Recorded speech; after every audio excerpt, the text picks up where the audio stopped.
When I was a construction worker, I used to work twice as hard as others. The result was still poor, still in debt. I thought the problem was I wasn't trying hard enough. Then I stumbled upon a truth no school teaches. The rich don't make money by working harder. The IQ of wealthy people is only average, but they make money by understanding how people truly behave with money. Money isn't math, and it isn't spreadsheets. Instead, money is psychology. It's habits, it's emotions. It's the unconscious choices we repeat every day. I used to spend money to buy acceptance. I used to borrow money to keep up with my friends. I used to think having more money would solve everything. But the truth is, I got poorer. Until I started observing. I read, I learned every day, and I realized we don't lose because of a lack of knowledge. We lose because of our behavior. Here are 9 lessons that changed how I view money forever and helped me earn my first $1 million.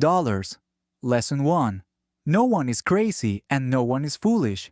They just have different memories. I used to scoff when I saw people invest money instead of putting it in the bank. I used to wonder why my mom hoarded instant noodles, bottled water, and discount coupons, while her daily job still earned enough to cover expenses. Later, I understood.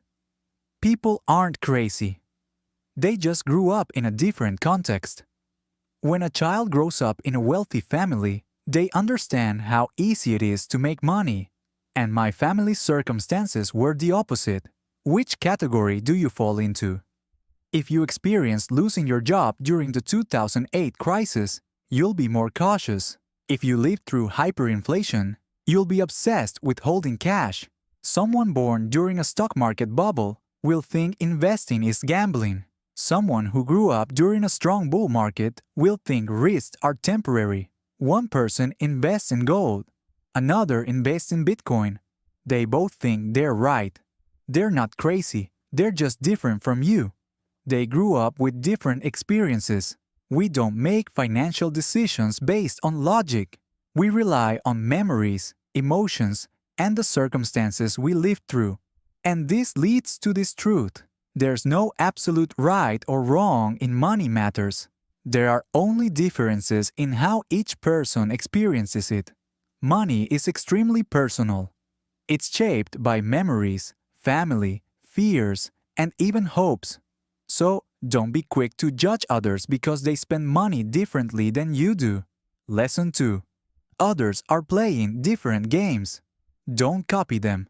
Once, I saw a TikToker boast about a 500% profit from crypto. So I poured all my $10,000 in savings into crypto and lost it all within 5 days. Later, I understood. Everyone is playing a different financial game. That person might be playing a get-rich-quick game. But I needed money to buy a house in the next 5 years. Different rules, different goals. Why copy their strategy? Finance doesn't have a one-size-fits-all secret. All get-rich secrets are only designed to enrich the person selling them. You need to know what game you're playing and where you stand, then choose a strategy that suits you. Lesson 3. Know when you have enough. Otherwise, greed will swallow you. I think this is the most valuable lesson, and one that few can truly learn, because humans are born with greed. It's an instinct. Sam Bankman-Fried, the billionaire founder of FTX, he was once hailed as the youngest financial genius in the world. At 30, he had nearly $20 billion. But he still wanted more. Sam secretly used client money for risky investments. Ultimately, FTX collapsed. He was arrested. It wasn't because Sam lacked money. It was because he didn't know when he had enough. I was once like that too. I set a goal to earn 10% profit each year. Then I saw someone on TikTok earning 30% in a month. I changed my strategy. I took more risks. And I lost everything. This time, I lost $100,000 borrowed from my family. It was a very expensive lesson. It was my parents' entire fortune. We don't realize we have enough because we always look up to those who have more than us. And greed never stops. Happiness doesn't come from having more. It comes from knowing when to stop at the right time. The way I control my greed is by visiting the orphanage near my home to play with the orphan children. At that time, I feel much happier and luckier. Lesson 4. Compounding. Slow and steady is a superpower. Billionaire Buffett. He isn't rich because he's a brilliant investor. He got rich from the luck of discovering investing at age 10 and is still investing at 95, an age people often say is 1 foot in the grave. 99% of his wealth came after age 55. Compounding isn't appealing at first. You put in $1,000. 1 year later, you earn $70. Sounds boring, slow, meaningless. But if you leave it there for 30 years, it could become over $10,000. And if you leave it for 50 years, it becomes a fortune. You don't need to be smart. You just need to be more patient than others. Compounding is the reward for those who are willing to stay in the game long enough. Only those who stay in the game truly understand why compounding is the 8th wonder of the world. Lesson 5. People admire the things you own, not you. I used to drive a luxury car to work every day. People looked at me. I thought they admired me. But no, they admired the car. They imagined how it would feel to drive that car themselves. They didn't care who was behind the wheel. Many people spend money to buy an image of success, but fail to invest in themselves to actually become successful. And then we get stuck in a loop. Make money, buy things to impress, get into debt, make more money. People don't admire you for what you own. They only imagine what it would be like if they had it. Understanding this, you'll spend money differently. Lesson 6. Luck and risk. 2 silent players by your side. Bill Gates dropped out of Harvard and became a billionaire. That story is told everywhere as an inspiring symbol. But a friend of his from the same class also dropped out and then lost everything. The problem is, we only see the successful people. Then we think that's the formula. But in the shadows, there's always an uncontrollable variable, luck. Conversely, there are also people who do everything right. They study hard, work diligently, follow all the rules, but still fail. Because risk never knocks on your door before it enters your house. Luck isn't the only reason for success, but it's a reason to be humble. And risk is why you always need a contingency plan. Lesson 7. Always leave room for error, because life always has twists. I used to plan my finances down to the dollar. Save exactly 30%. Invest on schedule. Until I had an accident. Out of work for 3 months.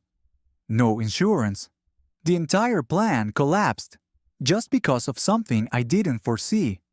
Warren Buffett once said, "I always invest in a way that if I'm wrong, I still survive." Don't plan everything in life as if the best will happen. Always leave room for mistakes, surprises, risks. Room for error doesn't make you weak. It keeps you in the game when others are already out. Lesson 8. Finance is an emotional game, not an IQ test. If intelligence were enough to be rich, then university professors would be billionaires. The world order would change because over 50% of billionaires and millionaires have average IQs. But the rich aren't the best at math. Instead, they are people who can control their emotions. When the market panicked, I used to invest based on technical analysis, based on data. But every time prices dropped, I panicked. I sold at the bottom. I lost money. It wasn't because I didn't understand. It was because I couldn't stay calm. Money management is a psychological game. Whoever keeps a cool head survives. Whoever maintains habits, maintains discipline, and does everything without needing motivation, that person gets rich. Lesson 9. 99% of poor people are poor for this reason. Knowing isn't enough. Doing is what matters. I used to think just reading a lot of finance books would make me rich. But after 1 year, my account was still in the red, still in debt. I knew everything about how to get rich. The fastest ways to get rich were saving, investing, discipline, developing new skills. But I didn't do anything. We live in an age overflowing with knowledge. But poverty isn't due to a lack of understanding. It's due to a lack of action. Start today. Start writing down your goals. Implement your plan immediately. No one gets rich by watching videos without changing anything in their life. You don't need to know more. You need to start, even if it's small, even if it's slow. But you must start. Starting is the key factor for success, for becoming better than you were yesterday. I remember when I was a construction worker, I worked 6 out of 7 days a week doing overtime night shifts. But since I changed my mindset and understood more about money, I stopped working nights. It was harder at first, but I knew for sure that my life was entering a new chapter on my own terms. God has been gracious, seeing my efforts and dedication every day. The result is that my online business system helped me earn my first $1 million in 3 years of continuous change and effort. I've included a link to a video in the description showing how I started with making money online to get to where I am today. Who knows? It might be right for you, and the next millionaire could be you. Good luck, success, and happiness. Here's the truth. You don't need to be perfect to control your finances. You just need to start over the right way. Choose one lesson that resonated most with you today. Write it down. Because if you don't do it for yourself, who will? And start changing with the smallest step. Don't forget to subscribe to the channel and hit the notification bell to see the latest interesting knowledge in the next video.